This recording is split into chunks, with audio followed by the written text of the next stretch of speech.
Okay, magandang umaga po. Sige, manalangin tayo sa iyo.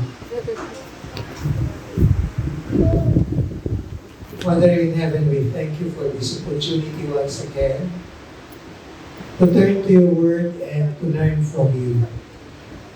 Indeed, we declare that you are the life giver.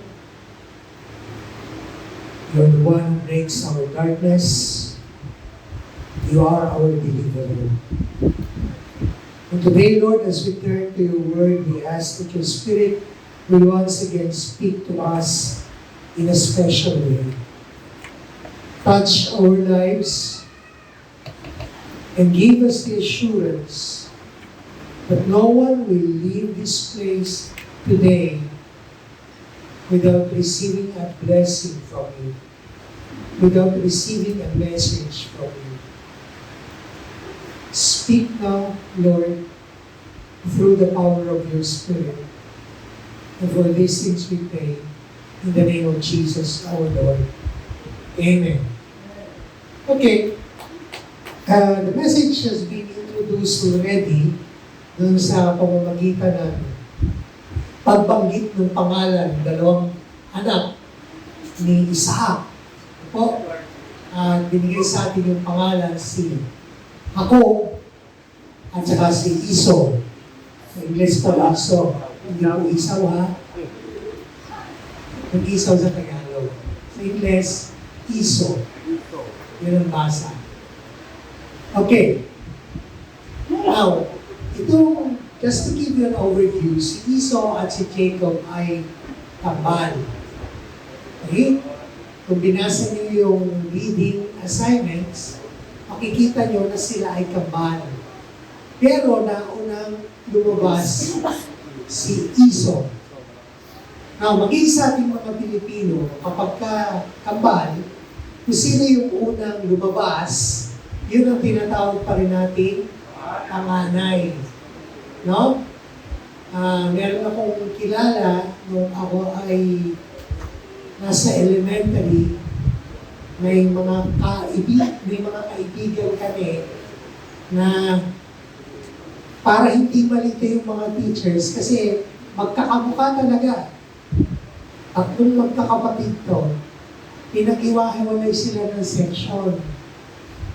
Yung isa section 2, yung isa section 4, yung isa section 6. Puro panghapon. Pag pumasok sila ng school grounds, talagang mapapatingin ka. Kasi pare-pareho ng suot. Pare-pareho din ng buhok, ng gupit ng buhok.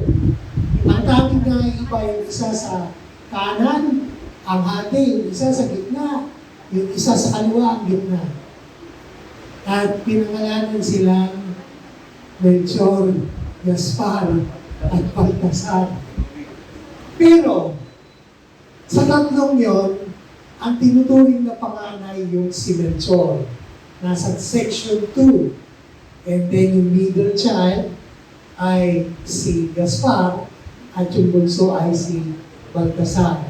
Well, just to prove na maging noong ancient times, sa paningin ng mga tao, kung sino yung unang lumabas. Kahit pakambal yan, kahit pa-triplet yan, yun ang tinuturing na panganay. Now, bakit ko ito binibigyan ng diin? Kasi sa kwento ni Jacob at ni Esau, o ni Jacob at ni Esau, mahalaga yung papel ng pagiging panganay.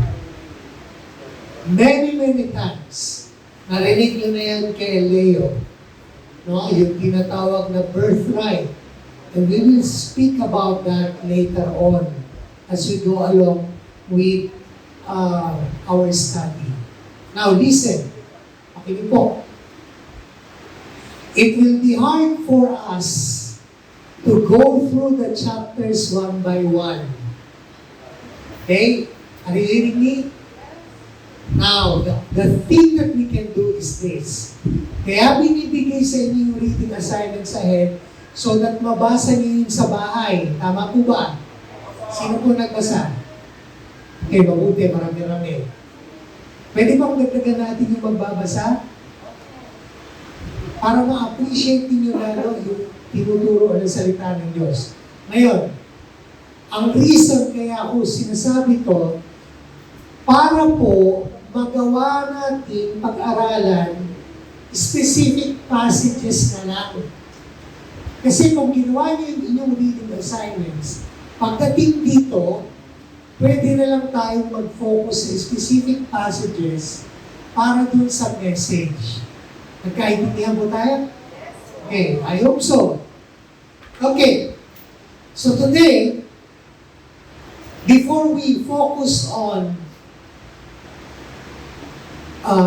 anything else, I'd like for us to see kung sino tayo through the story of Jacob and Esau. So our message is entitled Restoration, Mystery, and Blessing. That's the title. Restoration, Mystery, and Blessing. Sa Tagalog, pagpapanumbalik, iwaga, at pagpapala. Okay? Now, sa pag-aaral natin ng kwento ni Jacob at ni Esau, yan, tinagalog ko na, meron pong tatlong bagay na nais kong bigyan ng pansin. I will jump into it right away.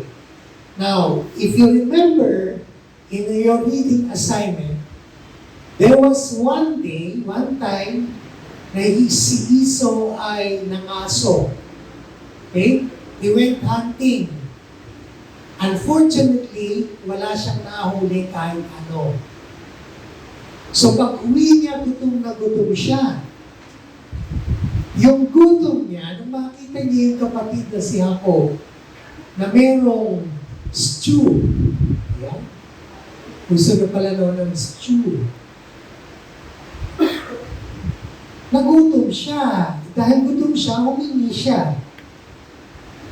Ang Esau o ang Jacob, isa namang tusong tao, at alam niya na napakahalaga ng karapatan bilang panganay, birthright, na tinutukoy ko, offered, or gave him the stew in exchange for his birthright. So pinagpalit ni Esau yung kanyang pagkapanganay dahil lamang sa mangkok ng stew. Biro mo yun? Naisip pa natin ang implication nun. Isinuko mo lahat ng karapatan mo bilang panganay dahil lang sa isang mangkok ng bulalo. Whatever, kung ano man ang gusto nyo. Stew most likely sasyado yun, no? So it could be something na kaldereta, halimbawa. Dahil lang doon, sinuko mo yung pagkapanganay mo. Pero hindi mo alam yung greater implication of giving up your birthright over anything else. So what do we learn from that? Okay, Genesis chapter 25, verses 29 to 34. You can go there. Go to Genesis chapter 25, verses 29 to 34. Anong sabi dito? May note na po. Once when Jacob was cooking some stew, Esau came in from the open country famished. Okay, pag sinabi mong famished, gutom na gutom. He said to Jacob, "Quick!" Ha? Kita nyo ha, nagmamadali pa. Bilisan mo! Sabi niya, "Let me have some of the bread stew. I am famished." That is why he is called Edom. Edom, meaning, red. Or red skin. So anong sabi? Tuloy natin. But Jacob said, look, sabi ni Jacob replied, first sell me your birthright. Benta mo sa akin ang pagkapahani mo. At sabi ni Esau, look, I am about to die, Esau said. What good is the birthright to me? But Jacob said, swear to me first. So he swore an oath to him, selling his birthright to Jacob. Then Jacob gave Esau some bread and some lentil stew. Lentil stew pala. So this is not necessarily meat. Pag sinabi yung lentil, yan po ay halaman, di ba? Parang amunggo. Ha? Yan. Lentils. Seeds yan eh. Okay.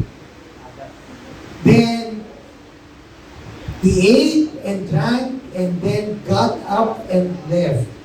So Esau despised his birthright. Okay, listen. What do we learn from that story? From that portion?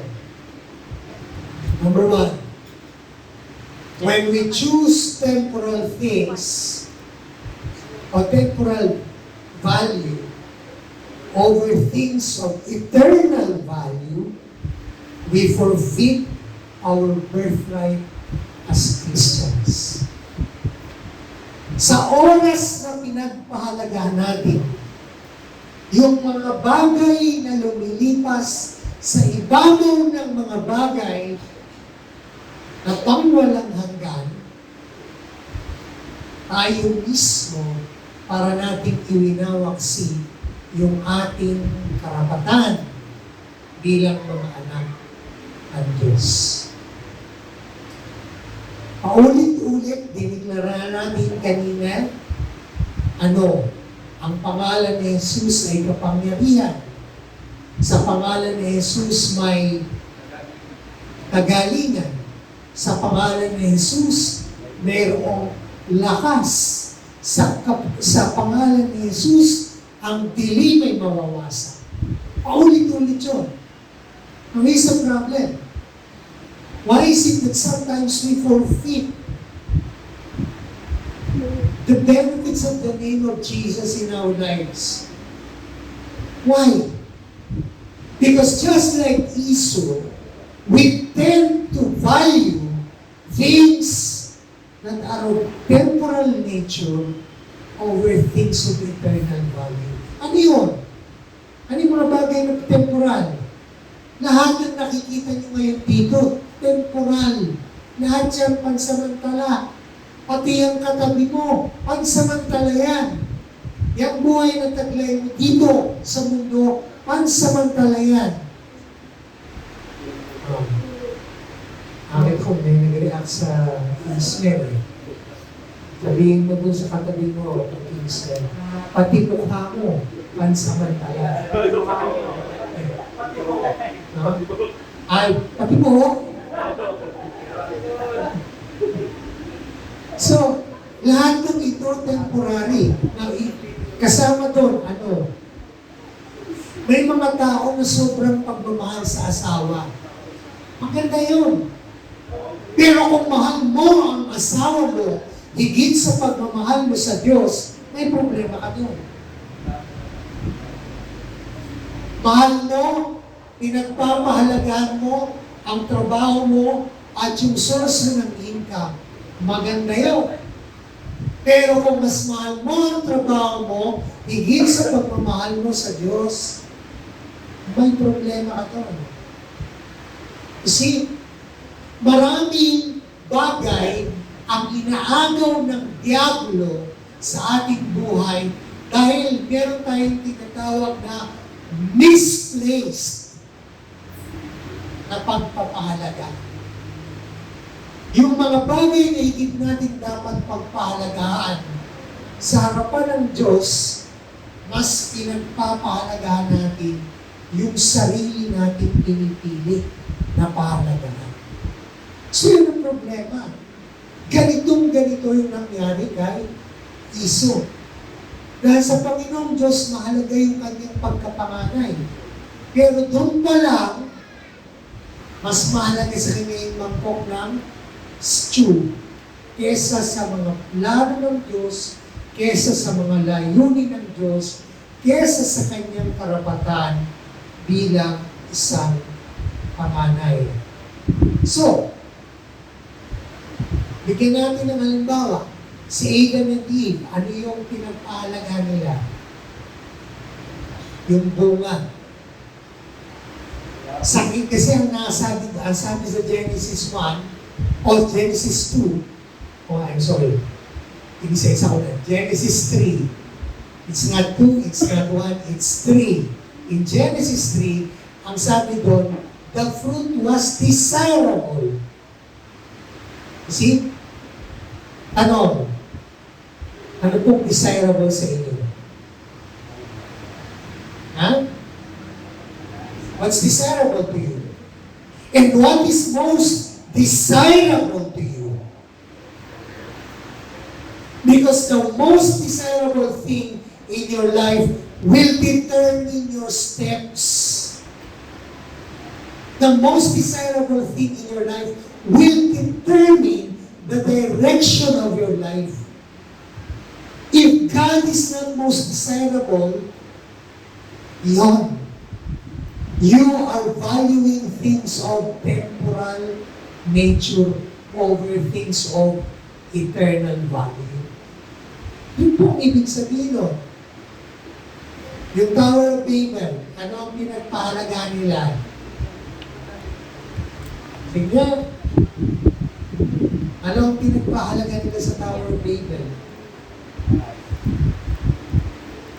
It was their pride, their thinking that they can reach the skies. Yun yung pinakamahalaga sa kanila nung oras na yun. Yung pride mo, pag yan ang pinakamahalaga sa'yo, yan din ang magbabagsak sa iyo. Kanina, paulit-ulit sinabi, yung pride, yung pride, yung pride. No? So, ganun din sa buhay natin. Ano pa? The people during Noah's time, what was most important to the people during Noah's time? You know what? You know what? Leisure, sin, wickedness. Yun yung mga pinagpahalaga nila. Higit sa ano pa man. Ano pa? Yung asawa ni Lot, anong pinagpahalagahan niya? Yung marangyang buhay, no? Yung komportabling buhay doon sa Sodom. At gusto niyang bumalik, anong nangyari? Naging pillar of salt siya. Nakikita niyo po? Nakikita niyo po ang ibig sabihin? Pag meron kang pinagpapahalagahan higit sa pagpapahalaga mo sa Diyos, mawawala sa iyo ang iyong karapatan bilang anak. Now, maaari niyo sabihin sa akin, puro po unbelievers yung binanggit niyo eh. Tama? Puro unbelievers. But then, in the New Testament, makikita natin to. No? Babanggitin ko muna yung mga unbelievers and then the believers na na-forfeit yung kanilang birthright. Si Pilato, unbeliever yan. Meron siyang karapatan na ipagtanggol sana si Jesus. Ipaglaban si Jesus. But in the natural realm, he denied that. Kasi mahalaga sa kanya yung pwesto, yung kapangyarihan. Sino pa? Si Judas. No? Nasa kanya na yung karapatan eh. Apostol nga eh.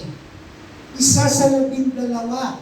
Supposedly, merong bagong buhay, merong kaugnayan sa Panginoon. Pero what? He forfeited that. Now, sabihin natin, again, those are unbelievers. But this time, Take the case of Peter. And we're moving towards Holy Week. At alam natin yung kwento na ipinagkanulo ni Pedro si Jesus. When Peter betrayed the Lord, what do you think happened to Peter? Ano nangyari kay Pedro? Sige. Ano sa palagay niyo nangyari kay Pedro? Anong pakiramdam ni Pedro matapos niyang ipagkanulo ang Panginoon o itatwa ang Panginoon? There was guilt. What else?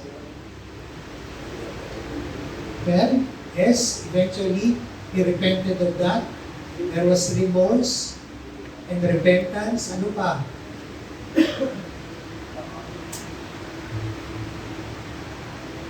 Ano pa?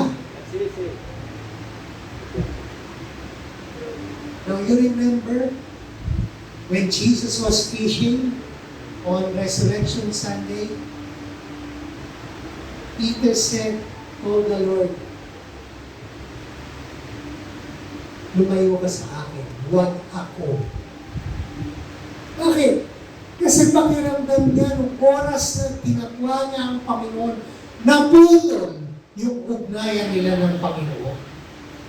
Nang ganun ang ginagawa sa oras na pinipili natin yung mga bagay na pansamantala. Kasi pinili ni Pedro yung comfort eh. Ayaw niyang masama sa kamatayan ni Jesus. So, tinatwa niya ang Panginoon. Pero nung nangyari, sa loob ng 3 araw, hindi siya matahimik. Sa loob ng 3 araw, nandun yung kabigatan ng puso, siguro gusto niya nang mamatay dahil pinagkanulo niya ang kanyang Panginoon. At ayaw niya to have anything to do with Jesus. No? That's what happens to us whenever we choose things of temporal value over things of eternal value. Okay. Number 2. When we disobey our godly parents' wishes, we dishonor them and God. Genesis 26. Punta tayo doon. In Genesis chapter 26, verses 34 and 35, ang sabi dito, when Esau was 40 years old, he married Judith, daughter of Beeri, the Hittite, and also Basemath, daughter of Elon, the Hittite. They were a source of grief to Isaac and Rebekah. Now, let me qualify this. Mga kapatid, ang tinuturo ko, hindi sundin ang lahat ng iniuutos ng magulang. Especially, magamat ito'y bihira, kung ang magulang mo tinuturuan ka ng kasamaan. Nakikinig niyo ako? Let us qualify that. Godly parents. Mga magulang na nagsisikap makasunod sa kalooban ng Diyos. Mga magulang na sinisikap na ang buhay nila ay mapanuto ayon sa alituntunin at pamamaraan ng Diyos. Ayon sa salita ng Diyos, magtiwala kayo sa kanila kapag may sinabi sila sa inyo at sumunod kayo. Bakit?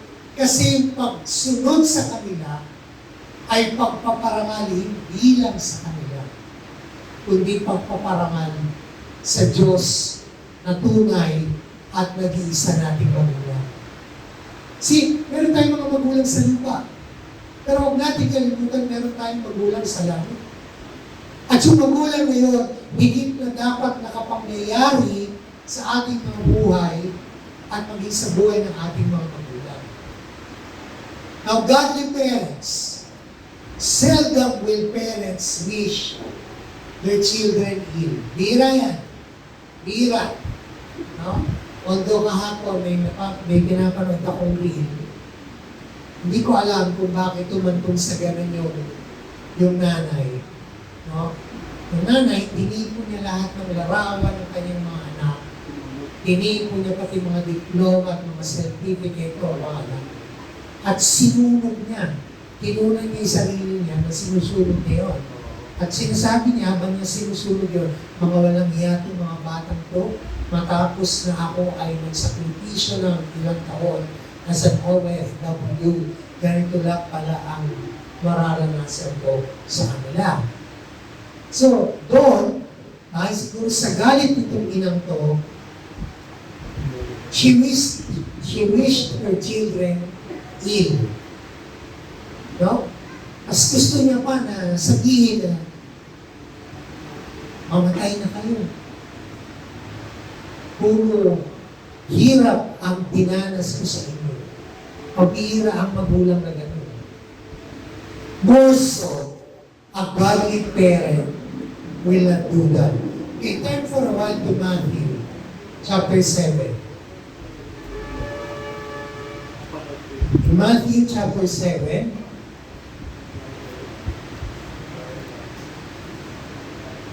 okay, verses 9 to 11. Jesus is speaking here.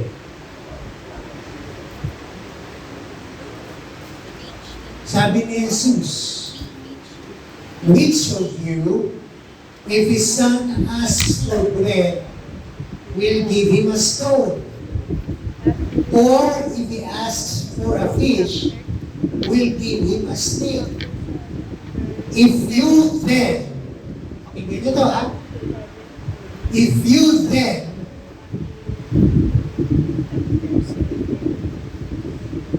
though you are evil, know how to give good gifts to your children, how much more will your Father in heaven give good gifts to those who ask Him? So ano sinasabi ni Jesus? Magiging masasamang magulang, they will still try to do good and to provide well for their children. Kaya sinasabi ko sa inyo, bihira ang magulang na nanasahin yung masama para sa anak. Mga anak, habang buhay ang inyong mga magulang, matuto kayong sumunod bilang tanda ng pagsunod nyo at pagpapasakop nyo sa Panginoon. Mahalaga yan. You will honor your parents, but more so, you will honor God. Pero may tanong ako. Kasi sabi ko, godly parents. Lahat ng magulang nasa kamay. Parents, makinig po kayo. Yung pagiging makadiyos nyo will have a great impact in the lives of the younger generation and the world. Be very sure, parents, tiyakin nyo, na nagsisikap kayong maging katulad ni Jesus sa inyong pang-araw-araw na buhay. Sapagkat sa ganung paraan, magagawa natin na yung ating mga anak ay maakay sa tamang landas. Let our lives be the cause for others to believe and honor our God. Let me repeat that. Let your lives as parents cause others to believe and honor our God. Are you with me?